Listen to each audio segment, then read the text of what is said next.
잠언 30장 11절에서 14절까지 오늘과 내일 두 번에 걸쳐서 보도록 하겠습니다. 함께 읽습니다. 시작. 아비를 저주하며 어미를 축복하지 아니하는 무리가 있느니라. 스스로 깨끗한 자로 여기면서도 자기의 더러운 것을 씻지 아니하는 무리가 있느니라. 눈이 심히 높으며 눈꺼풀이 높이 들린 무리가 있느니라. 앞니는 장검 같고 어금니는 군도 같아서 가난한 자를 땅에서 삼키며 궁핍한 자를 사람 중에서 삼키는 무리가 있느니라. 아멘.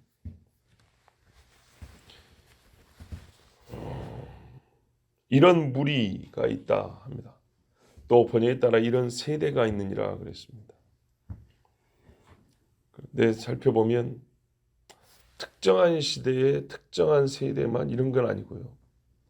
꼭 이런 사람들이 어느 시대나 다 있습니다. 말할까요? 인간의 어떤 무리 중에 참 질적으로 안 좋은 무리들만 지금 내 무리를 하나님께서 우리에게 탁 집어서 우리에게 보여주고 있습니다. 첫 번째는 아비를 저주하며 어머니를 축복하지 아니하는 무리. 이거는 사람이라면 이러면 안 된다라고 우리가 하는 말에 가장 적용이 되어야 할 사람들이죠.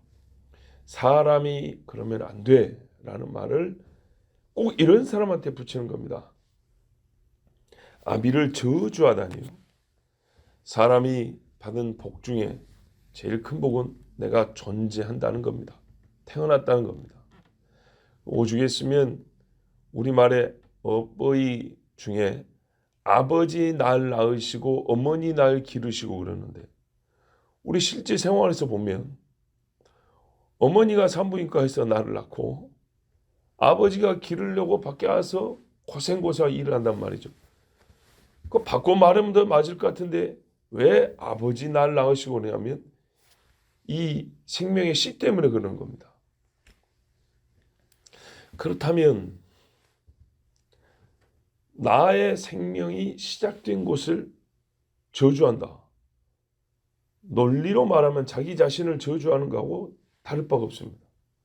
이런 썩어 빠진 생각을 가진 사람이 있을 수가 있습니까? 어머니를 축복하지 아니한다.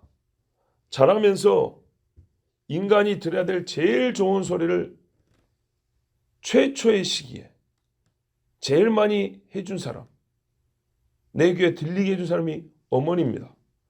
품에 안고 재우면서 자장자장 내 새끼 하면서 좋은 말을 얼마나 많이 해줍니까? 젖 먹으면서 해줘, 기저귀 갈면서 해줘, 아프면은 옆에 누워 안고 해줘. 우리 흔히 말하는 금이야 옥이야. 이거 엄마가 다 해주는 겁니다. 그런데 그 어머니를 축복하지 아니한다는 말은 참 좋게 표현한 거고 어머니한테 쌍소리하고 무시하고 대개 자식들이 어머니를 무시를 많이 합니다. 사랑은 많이 받아놓고 반말을 하면서 엄마는 몰라도 돼 소리 아빠한테는 그 소리 잘을 못해요. 그런데 어머니를 무시하는 소리는 참 많이 합니다.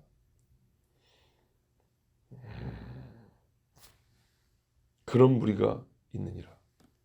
항상 있지만 지금은 갈수록 더합니다. 그래서 가끔 보면 이 동네에서도 아주머니들이 말이죠.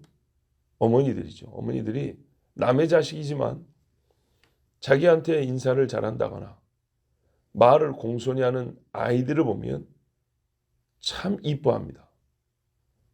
그리고 칭찬을 합니다. 너는 잘 배웠구나. 착하구나. 이런 식으로 칭찬하면서 주머니에 있는 먹을 거라도 하나 나눠주는 그런 모습들을 보게 됩니다. 스스로 깨끗한 자로 여기면서도 자기의 더러운 것을 씻지 아니하는 무리가 있느니라. 사람이 기본적으로 죄인인데 자기를 깨끗하다 여긴다. 이 말은 로마서에 보면 스스로 지혜 있다 하면서 하나님을 새기지 못할 형상으로 만들어서 섬긴다거나, 또는 피조물 중에 가장 굳이 등급을 나누자면 좀 낮은 곳에 있는 그런 것들의 모습을 형상으로 만든 다음에 하나님 대신하여 섬긴다든지, 그것과 비길 만한 말입니다. 즉 스스로 지혜 있다 여기나 창조주를 피조물의 형상으로 바꾸는, 또는 창조주의 영광을 피조물에 돌려버리는 그런 인간류와 같이 자기 자신에 대하여 더럽고 오물과 죄가 투성인데도 불구하고 나는 깨끗하다, 나는 씻을 것이 전혀 없다. 자, 이런 무리가 특히 복음을 전하다 보면 많지요. 내가 무슨 죄인이라고, 제일 듣기 싫어하는 소리, 내 죄가 뭐라고. 그런데도 그런 사람들이 인생에 큰 고난을 당하게 되면 뭐라고 합니까? 좀 속된 표현인데요. 이제 보통 여성들이 하는 표현이 좀 감각적으로 와닿기 때문에 인연이 죄가 많아서 이런다고요. 자기 자신을 가리켜서. 그 예수를 믿게 되면 전날에 부인했던 것과 달리 나는 너무나 많은 죄를 졌다. 그런데 하나님이 나를 사랑하시고 구원해 주셨다. 이렇게 간증을 합니다. 간증자는 100% 그렇게 얘기합니다. 사실 그 말을 안 하는 간증자들은 거짓말쟁이들입니다. 또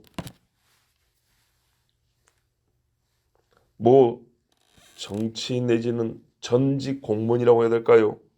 엊그저께 출소한 사람 있지 않습니까? 형기가 다 끝나서가 아니라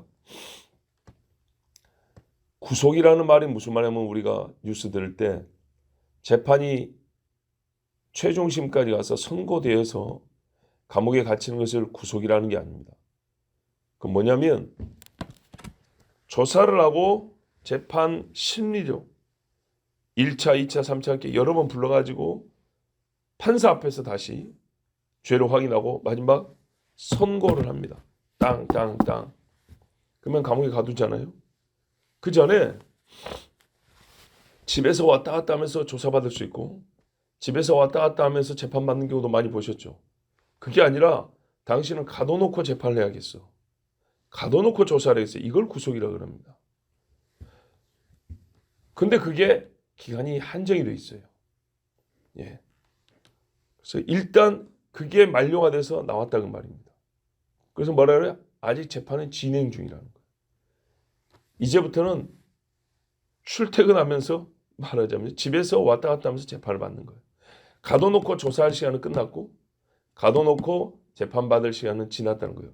근데 재판을 이제 집에서 왔다 갔다 하면서 받는데 최종적으로 당신은 징역 2년 딱 그러면 다시 가두는 거예요.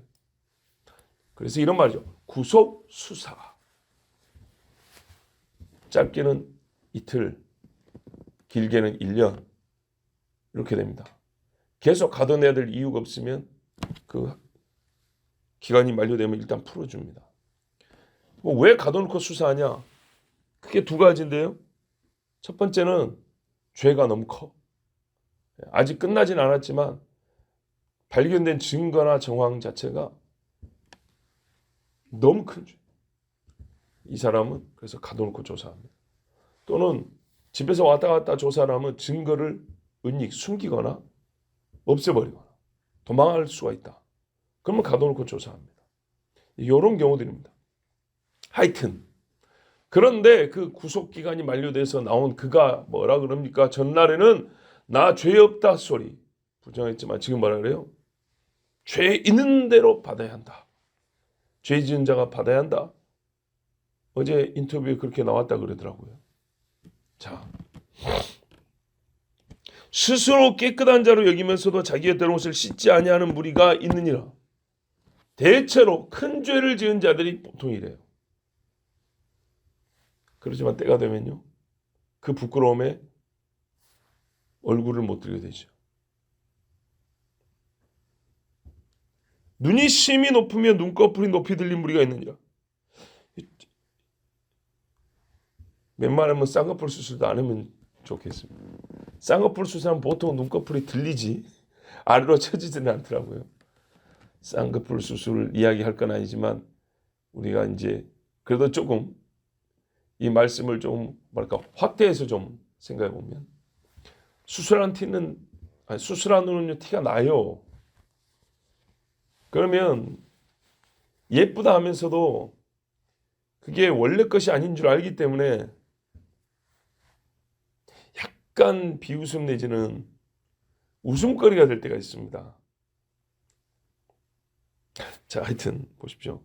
눈이 높고 눈꺼풀이 높이 들린 무리는 이제 말하자면 교만하다는 얘기죠. 교만하다는 얘기입니다. 성경이 분명히 눈이 높은 것은 죄다. 마음이 높고 눈이 높은 것은 죄다 그랬어요. 그런 무리들 항상 있습니다. 갈수록 많아집니다. 쌍꺼풀 수술 얘기는 아니지만 그것은 사실 본문 말씀과 멀리 있는 것 조금 미용을 위해서 한다 하지만 주의해야 될 것이 있습니다. 실제로 쌍꺼풀 수술을 한 후에 마음은 높아지지 낮아지지 않습니다. 이세벨이라는 여자가 있잖아요. 아주 못돼 먹은 여자죠. 예후가 이세벨 잡으러 왔습니다. 그때 이세벨이 뭐한지 아십니까? 창밖으로 내다보다가 자기 죽이러 오는 장군을 보고서도 눈썹을 그리더라 그랬어요. 이게 언제적 이야기입니까? 지금부터 어림잡아도 약 2700년 전 이야기입니다. 2700년 아니죠. 훨씬 더 전이죠. 2700년쯤에 이스라엘이 망했으니까 그보다 훨씬 앞에 800년 이상 전 이야기인데 그때 세상에 자기 죽을 줄을 모르고 거기서 눈썹을 그린다는 게 말이 됩니까? 상복을 입고 나와서 죄를 고하고 용서를 구해야 될 사람이 마지막까지 자존심 시킨다고 눈썹 그리고서 어떻게 됐습니까? 종이 여자 시녀들이 떨어뜨려가지고 땅에 처박혀 죽었습니다. 눈 높은 여인들이 뭘 합니까?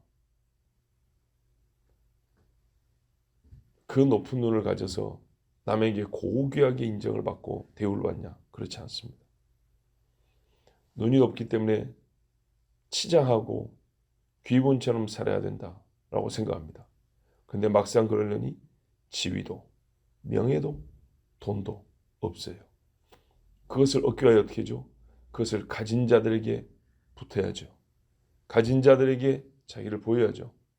그래서 의외로 굉장히 눈 높고 자존심도 센 여인들 중에 자기 몸을 무기 삼아 사는 여자들도 엄청나게 많습니다.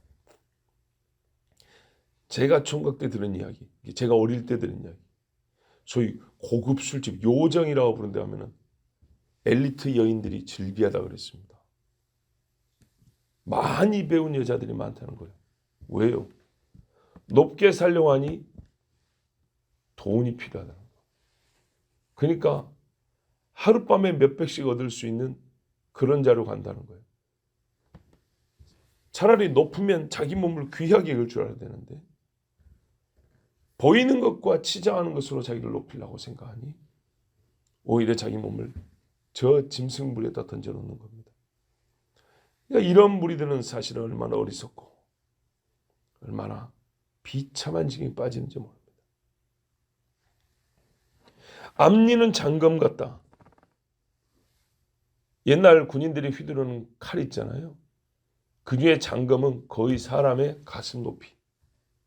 큰 거는 키만한 검입니다. 휘두르기, 칼 뽑기도 어렵습니다.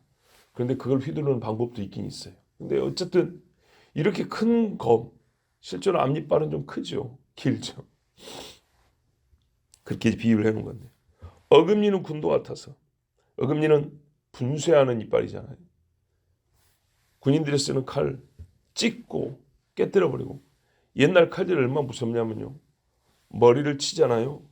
그러면 두개골을 박살내고 갈라버립니다. 이런 게 칼입니다. 크게 휘두르지 않아도 우리 부엌칼도 보세요. 무 썰다가 잘못해도 손가락 잘리죠. 근데 칼 무게가 2kg가 되는 칼을 1m나 되는 길이를 한번 휘두르면 어떻게 될까요? 전쟁시니까 사람이 죽이자고 휘두른 거 아니에요. 죽이자고 휘두르면요. 팔다리 뼈 한 방에 다 부러지고 잘라져 버립니다.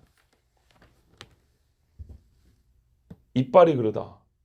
이렇게 타인을 찌르고 가르고 찢고 분쇄해서 망하게 하거나 죽게 하는 자. 누구를 비유하는 겁니까? 가난한 자를 땅에서 삼키는 자. 보세요. 가난한 자에게 뭐 먹을 게 있다고 마지막까지 찔러서 다 그 피를 빨아먹고, 궁핍한 자를 사람 뒤에 삼키는 자. 궁핍한 자를 쌀 한 바가지 또 안 주면서 그 인생을 아주 비참하게 종으로 부리고 사람 대우하지 않고 짐승처럼 대우하고 이러면서 자기들 건 다 얻고. 옛날 2차 대전 때 독일 사람들이 유대인들을 잡아가지고 그냥 죽인 것이 아니고 가진 재산들을 다 뺏어갔습니다. 유대인들 밀고 하고 그 이웃의 유럽 사람들 중에 유대인이 갖고 있던 집, 차, 가게, 옷, 땅 다 뺏은 이웃 주민들이 있습니다. 어떤 이는 얼굴도 모르는 유대인을 살려줬지만 많은 유대인의 이웃들은 그들을 칼로 이렇게 분쇄해버리고 찔렀습니다. 독일군들은요, 수용소로 끌려온 유대인들을 옷가방 속에 있는 것들 중에 다 좋은 거 뺏어가고 안경, 지갑, 신발, 옷, 그리고 죽기 전에 금리 다 빼갔습니다.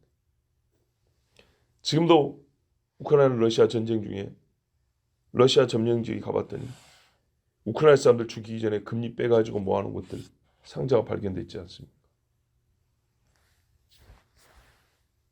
앞니는 장검 같고 어금니는 군도 같아서 이 가난하고 벌벌 떨고 있는 사람들을 삼키는 자들, 그런 무리가 있습니다.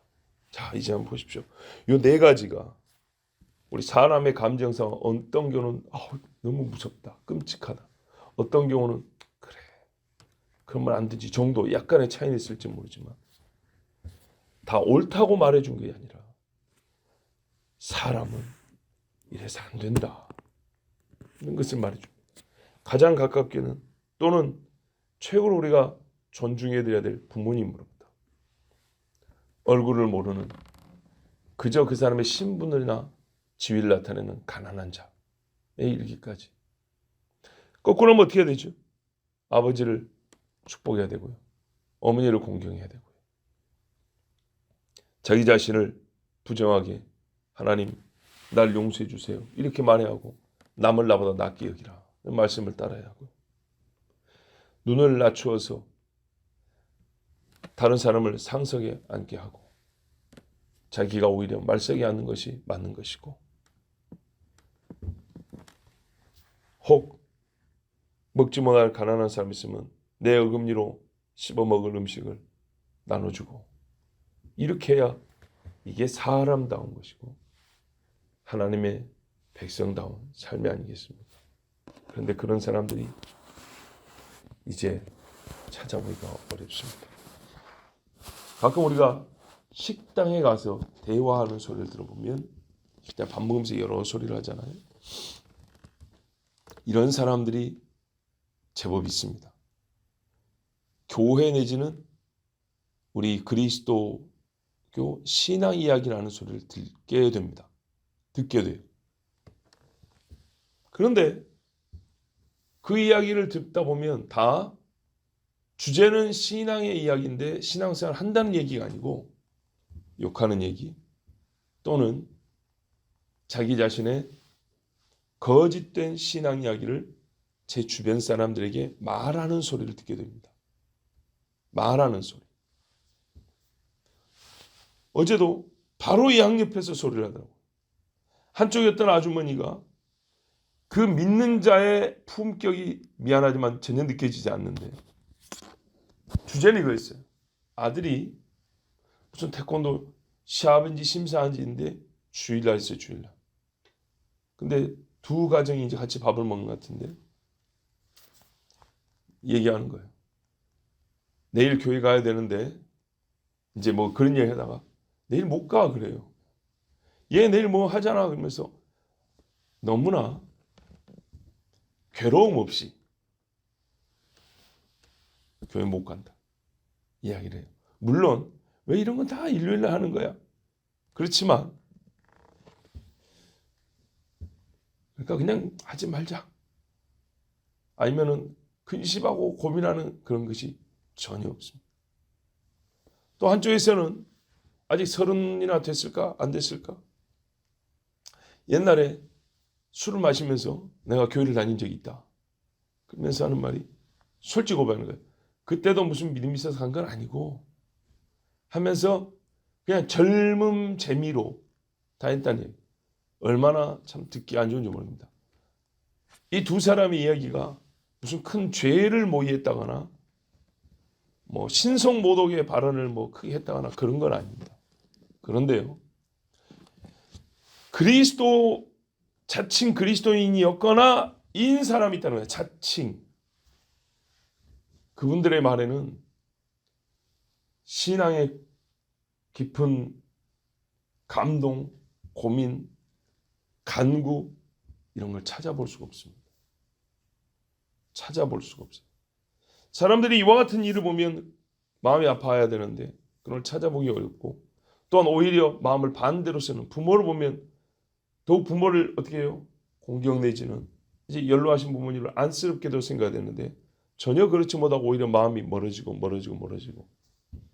하는 그런 자식들을 보는 것처럼 교회 이야기, 성경 이야기, 신앙 이야기를 하지만 말하자면 신앙과는 성격적으로 옆에 놓을 수 없는 마음들에서 나오는 이야기들. 지금 뭐 이건 약과구죠. 아주 신성모독적인 이야기, 교회와 우리 그리스도인들을 무시하는 이야기. 이런 이야기들을 참 많이 합니다. 그런 무리가 있습니다. 많습니다.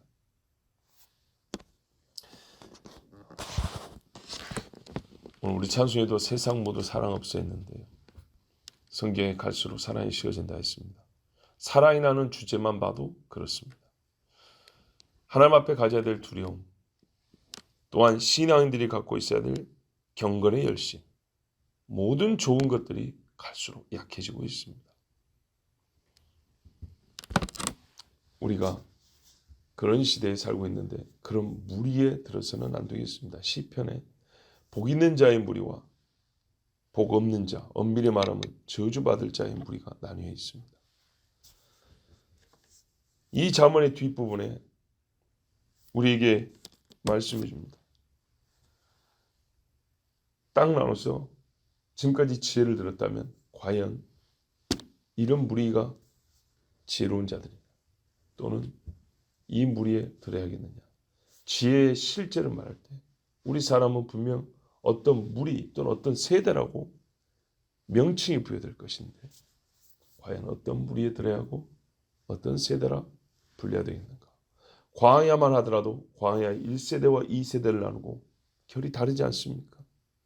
다윗의 세대와 그 이후 다르지 않습니까? 우리가 어떤 세대를 살아야겠습니까? 시기적으로는 마지막 세대라 그럽니다.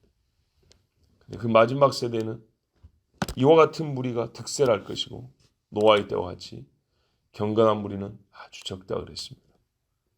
그러나 마지막 세대일수록 우리가 하나님 앞에 경건한 무리에 들도록 간구해야겠습니다. 기도하겠습니다. 아버지 하나님 감사합니다. 땅이 악해지고 어두워지는 것을, 공기가 탁해지고 차가워지는 것을 압니다. 그러면 우리가 어찌할까요? 하나님은 항상 우리 양심에 이미 답을 주시고 눈을 뜨면 성경을 통하여 반복하여 보여주십니다. 좀 더럽고 추한 길에 서지 않게 하여 주시고 악하고 교만한 무리에 들지 않게 하시고 천하고 부정한 자들 속에서 재미있다 웃음 짓지 않게 하옵소서. 악한 자들을 보면 가슴 아파하고 불의한 자들을 보면 책망하고 선한 자들을 격려하고 의로운 자를 동무하는 여호와의 백성이 되게 하여 주시옵소서. 오늘 주일입니다. 성소를 향하여 달려가는 무리들이 아름답다. 성경에 수없이 기록되어 있사오니 오늘도 성소를 향하여 달려와 주님을 찾는 거룩한 무리 되게 하여 주시옵소서. 예수 그리스도의 이름으로 기도하옵나이다. 아멘.